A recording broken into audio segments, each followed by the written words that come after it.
Okay, dear guys, today is another lesson of Serge's Real American English, and today we're going to talk about American idioms, or that's the better way to put it is like really hard expressions, solid expressions that may contain some bad words, some cuss words.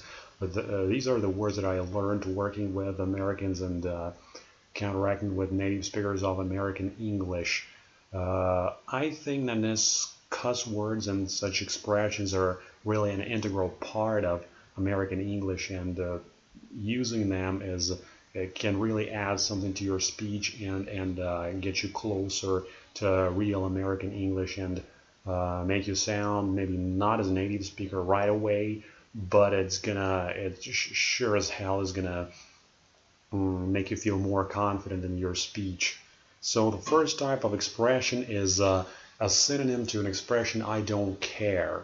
So I don't care. There are many other ways to put this, to put it. Like you can say not to give a damn, not to give a shit, or my favorite is not to give a rat's ass. Like if somebody says, "Oh, I saw your new car. That's a real piece of crap," and you say, "I don't give a damn about what you think about my car," or "I don't give a rat's ass," that's gonna turn them down right away. So if you really don't like what somebody says or you don't care what they think, that's one of the expressions you can use. Another one that comes to my mind, also where the word ass is used, is to get one's head out of one's ass. If somebody is really a brain dead, or not putting their brains to use, or not using it to the best of their abilities, and you want them to change, you want them to get smarter, you want them to start really thinking and applying their thoughts, you just can tell them to get their head out of their ass.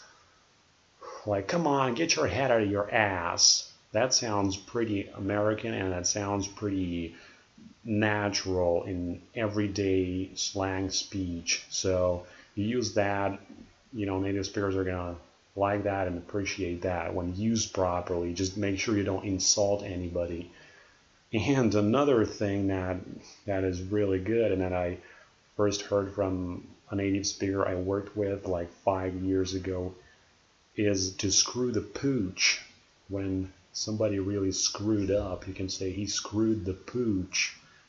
And the person that did that is a pooch screwer. That comes from an older expression that was, I guess, in the American Army. When somebody really screwed up, they would say the guy fucked the dog, but then they decided to euphemize it, to use a euphemism instead of that, and the word fuck was substituted with the word screw, and the word dog was replaced with the word pooch. So the expression turned into screw the pooch, and the person became a pooch screwer, which sounds much better than a dog fucker, doesn't it?